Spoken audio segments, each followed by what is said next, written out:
Everyone, welcome to channel learn with ease. आज का topic है कैश फ्लो स्टेटमेंट और हम सॉल्व करेंगे question number 41 chapter 4 TS Grewal की बुक से class 12 accounts. Online sessions online classes के लिए आप मुझे स्क्रीन पर दिए गए नंबर पर व्हाट्सएप कर सकते हो अपना नाम और क्लास। अगर आप टीएस ग्रेवाल के साथ साथ डीके गोयल बुक को फॉलो कर रहे हो तो चैनल की प्लेलिस्ट को क्लिक करो, आपको न्यू एडिशन के सॉल्यूशंस अपलोडेड मिलेंगे। साथ में ही कम्युनिटी सेक्शन में एमसीक्यूज है क्विज की फॉर्मेट में, और एमसीक्यूज के न्यूमेरिकल्स के सॉल्यूशंस चाहते हो तो वो भी है शॉर्ट्स में। तो बहुत कुछ है चैनल पर, विजिट द चैनल। अच्छा लगे तो शेयर और सब्सक्राइब जरूर करना। क्वेश्चन में आपको ब्राइट लिमिटेड कंपनी की बैलेंस शीट दी है जिसके बेस पर आपको कैश फ्लो स्टेटमेंट बनाना है। तो कैसे करोगे? कैश फ्लो स्टेटमेंट में सबसे पहले ऑपरेटिंग एक्टिविटीज का आपको बनाना है, और ऑपरेटिंग एक्टिविटीज का कैश फ्लो बनाने के लिए हमें चाहिए net profit before tax and extraordinary item. वो कहां से मिलेगा? आपको यहाँ पर रिजर्व्स एंड सरप्लस में सरप्लस का बैलेंस दिया है। सरप्लस का मतलब है हमारे statement of profit and loss का बैलेंस। तो ये जो 98,000 है, क्या यही हमारा प्रॉफिट है इस साल का? नहीं, ये जो प्रॉफिट आपको कंपनी की बैलेंस शीट में दिया है, याद रखना कि कंपनी की बैलेंस शीट में जो भी प्रॉफिट दिया होता है वो एक्यूमुलेटेड प्रॉफिट है।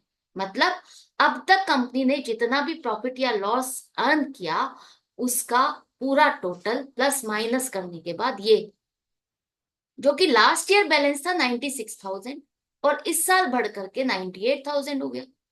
हम हर साल अपने प्रॉफिट या लॉस को ऐड करते हैं ना, तो अगर ये 2,000 से बढ़ रहा है, इंक्रीज हो रहा है, इसका मतलब हमने इस साल का प्रॉफिट इसमें अर्न किया, वो ऐड किया तभी तो ये इंक्रीज हुआ। तो इसका मतलब हमारा इस साल का प्रॉफिट 2,000 है, 98,000 नहीं। इन दोनों का डिफरेंस आपका प्रॉफिट है इस साल का 2,000। अब ये नेट प्रॉफिट हमारा क्या before tax and extraordinary item है? नहीं, जो हम प्रॉफिट बैलेंस शीट में ट्रांसफर करते हैं वो आपका प्रॉफिट होता है सबसे एंड में, जिसमें से आपने कोई हिस्सा रिजर्व में ट्रांसफर किया हो सकता है। प्रॉफिट का कोई हिस्सा अगर आप रिजर्व में ट्रांसफर करते हो उसका मतलब है कि आपने अपने इमरजेंसी के लिए रिजर्व्स को बनाया है, प्रॉफिट का एक हिस्सा इसमें डाल रहे हो ताकि आप फ्यूचर में इसको यूज कर सको। इसी तरह से डिविडेंड आपने बांटा। डिविडेंड क्या है? शेयर होल्डर्स को, ओनर्स को प्रॉफिट का एक हिस्सा बांटना, वो भी तो प्रॉफिट था। इसी तरह से प्रॉफिट में से आपने टैक्स को दिया, टैक्स एस्टिमेटेड टैक्स को माइनस किया कि हमारा इस साल के प्रॉफिट पर इतना टैक्स हो सकता है, वो भी तो प्रॉफिट में से ही माइनस किया। तो हमने एक्चुअल प्रॉफिट अर्न कितना किया ये निकालने के लिए आपने जो जो चीजें माइनस की थी उसको वापस से प्लस कर दो। तो सबसे पहले चेक करो क्या कोई रिजर्व्स है। रिजर्व्स एंड सरप्लस में सिर्फ सरप्लस का बैलेंस है, मतलब कंपनी कोई और रिजर्व मेंटेन नहीं करती। दूसरा, क्या आपने डिविडेंड दिया है? यहां आपको एडिशनल इंफॉर्मेशन में दिया है कि कंपनी ने इस साल इंट्रीम डिविडेंड दिया है 52,000, मतलब शेयर होल्डर्स को डिविडेंड बांटा गया है। तो प्रॉफिट का एक हिस्सा आपने बांट दिया, वापस से प्लस कर दो। टैक्स का प्रोविजन क्या हमने कोई किया है? अगर किया है तो वो कहाँ मिलेगा? आपको करंट लाइबिलिटीज में अगर यहाँ पर शॉर्ट टर्म प्रोविजन दिए होते तो वो आपका क्या होता? Provision for tax. लेकिन एज सच यहाँ कोई इंफॉर्मेशन नहीं है तो उसे भूल जाओ। तो अब आपके पास आ गया है net profit before tax. Extra ordinary item के लिए भी आपको एडजस्टमेंट करनी है। वो क्या है? वो खर्चे या इनकम जो एबनॉर्मल है, जो आपको रेगुलर बिजनेस में नहीं होते, हर साल नहीं होते, जैसे कि बैड डेट्स रिकवर होना, इंश्योरेंस क्लेम मिलना, इनकम टैक्स रिफंड मिलना। तो ये वो इनकम है जो आपको रेगुलर बेस पे नहीं होते, लेकिन अगर आपको इस साल हुए तो आपने प्रॉफिट एंड लॉस में क्रेडिट साइड पे किए, ऐड किया, तो वो हमको वापस से माइनस करना है ताकि हम एक्चुअल प्रॉफिट तक पहुंच सके। इसी तरह से कोई लॉस हुआ, loss by theft, loss by fire, तो वो ऐसा खर्चा है जो एक्सीडेंटल हो गया, किसी किसी साल हो गया, तो वो वापस से हम, अगर हमने अपने प्रॉफिट में से माइनस किया है तो उसको वापस से हम प्लस करेंगे ताकि एक्चुअल प्रॉफिट तक पहुंचे। तो अब आपके पास net profit before tax and extraordinary item 54,000 आ गए। ये आपने लिखा, और साथ में सी नोट नंबर 1, क्या ये लिखना जरूरी है?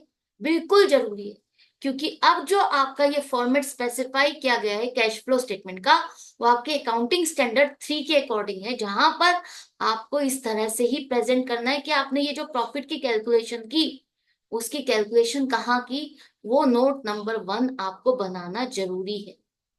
राइट, कि आपने क्या प्लस और माइनस किया। इसके बाद नेक्स्ट स्टेप है आपका adjustments for non cash and non operating item. Non cash का मतलब वो खर्चे या इनकम जिसके लिए आपने कैश की पेमेंट नहीं की। इनकम का मतलब वो इनकम जिसके लिए आपको कोई कैश का इनफ्लो नहीं हुआ, कैश मिला ही नहीं। वो कौन सी चीज हो सकती है? डेप्रिसिएशन। डेप्रिसिएशन ऐसी चीज है जो आप अपने एसेट जो आपने बहुत पहले खरीदी और उसको यूज करने से उसकी वैल्यू जो डिक्रीज हुई, उसका एक एस्टिमेटेड अमाउंट खर्चे में आप डाल देते हो। तो क्या आपने उसके लिए किसी को पेमेंट की? नहीं। तो वो नॉन कैश आइटम हो गया, नॉन कैश खर्चा हो गया। मिलेगा कहाँ आपको? यहाँ पर एसेट्स में, नॉन करंट एसेट्स में। डेप्रिसिएशन किस पर लगाते हो? फिक्स्ड एसेट्स पर ही तो लगाते हो। तो ये जो आपकी एसेट्स हैं, इसको कहा है कि आप नोट्स टू अकाउंट में नंबर 2 की डिटेल में देखो। तो लैंड, लैंड पर हम डेप्रिसिएशन नहीं लगाते और इसकी वैल्यू इंक्रीज हो रही है।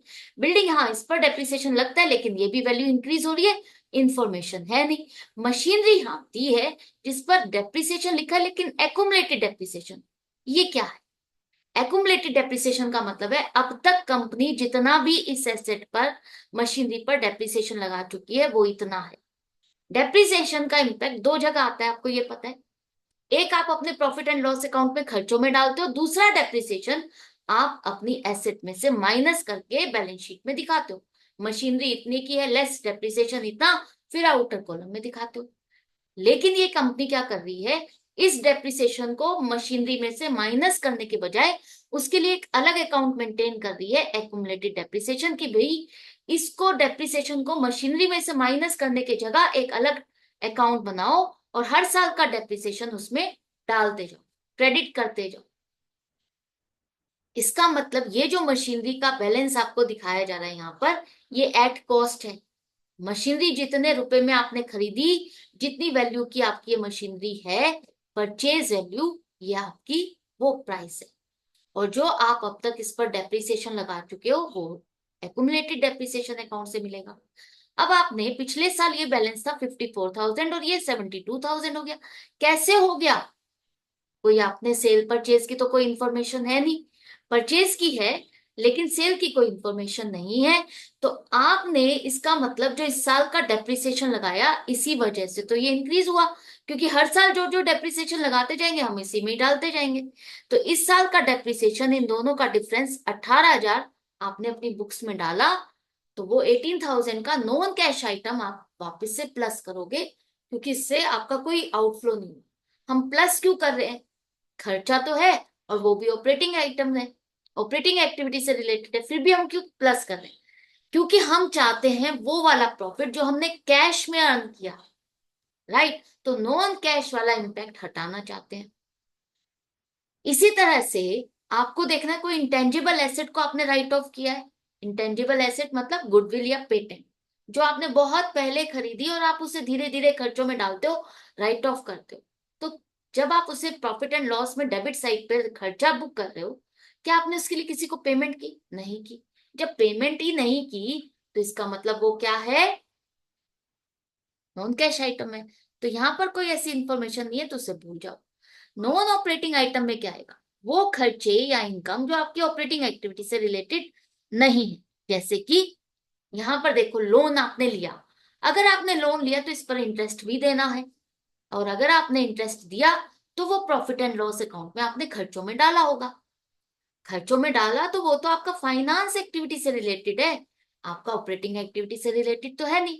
तो अगर वो खर्चा आपने प्रॉफिट एंड लॉस में डाला है तो हम वापस से उसको ऐड करेंगे ताकि हम ऑपरेटिंग एक्टिविटी का प्रॉफिट निकाल सके।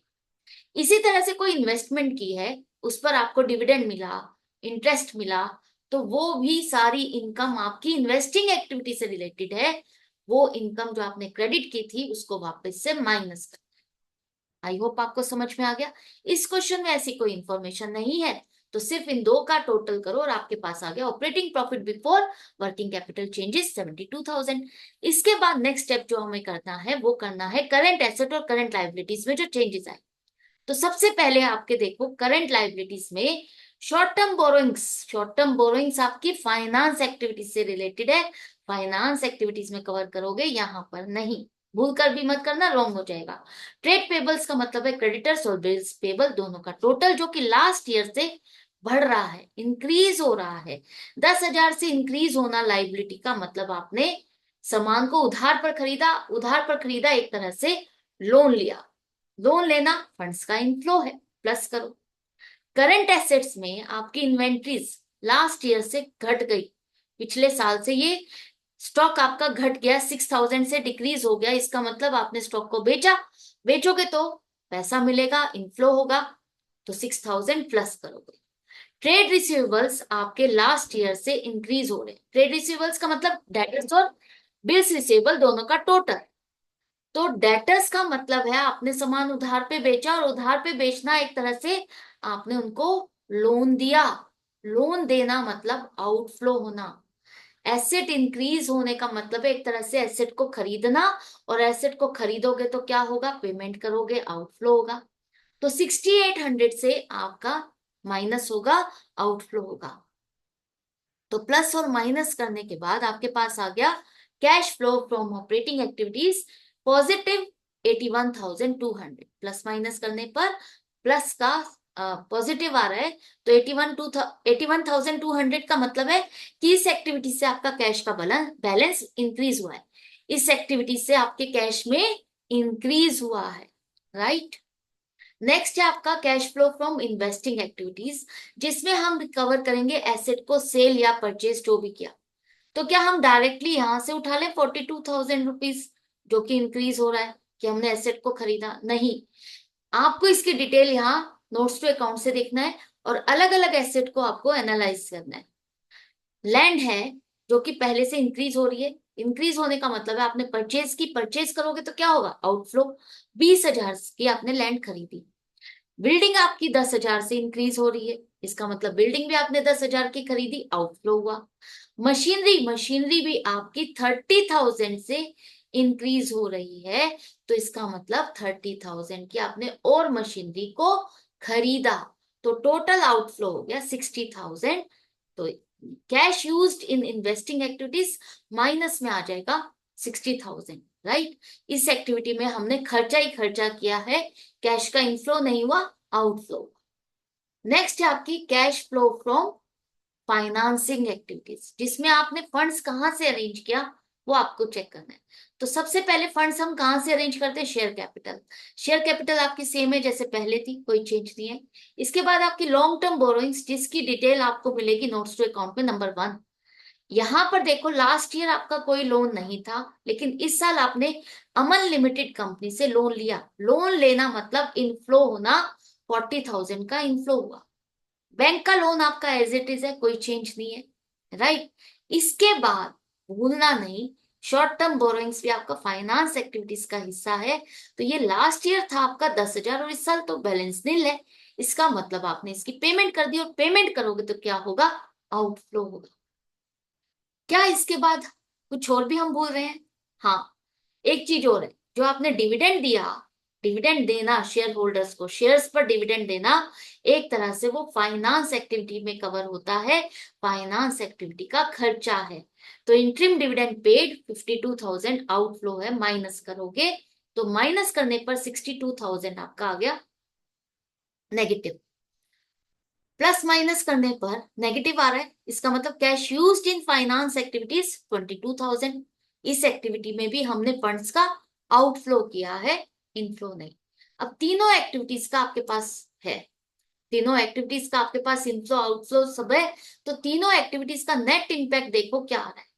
प्लस माइनस करने पर नेगेटिव आ रहा है आपका 800। इसका मतलब तीनों एक्टिविटीज को करने पर इस साल हमारा कैश का बैलेंस डिक्रीज हो गया, घट गया। तो net decrease in cash and cash equivalent 800। Negative है तो नेगेटिव है, तो ब्रैकेट में लिखोगे। ऐड करोगे opening cash and cash equivalent, जो कि आपको बैलेंस शीट में 2022 का बैलेंस दिया है 8,000। अब इन दोनों का प्लस माइनस करने पर आपके पास बैलेंस आ रहा है 7,200, 7,200, राइट। 7,200 का बैलेंस है, जो कि आपका closing cash and cash equivalent है। हमारे अकॉर्डिंग ये बैलेंस आना चाहिए क्लोजिंग, कि हमने शुरुआत में हमारे पास कैश का बैलेंस ये था, इस साल हमने 800 रुपए का खर्चा किया है नेट, तो इतना बैलेंस बचना चाहिए साल के एंड में। क्या हमारा closing sorry, closing cash and cash equivalent का बैलेंस यही आ रहा है बैलेंस शीट में। हाँ, बिल्कुल यही आ रहा है। 31 मार्च 2023 का बैलेंस आपका यही है। और अगर ये मैच कर रहा है तो इसका मतलब आपका क्वेश्चन बिल्कुल परफेक्टली करेक्ट है, कहीं मिस्टेक नहीं है। तो बेफिक्र हो जाओ फुल मार्क्स के लिए। Happy happy.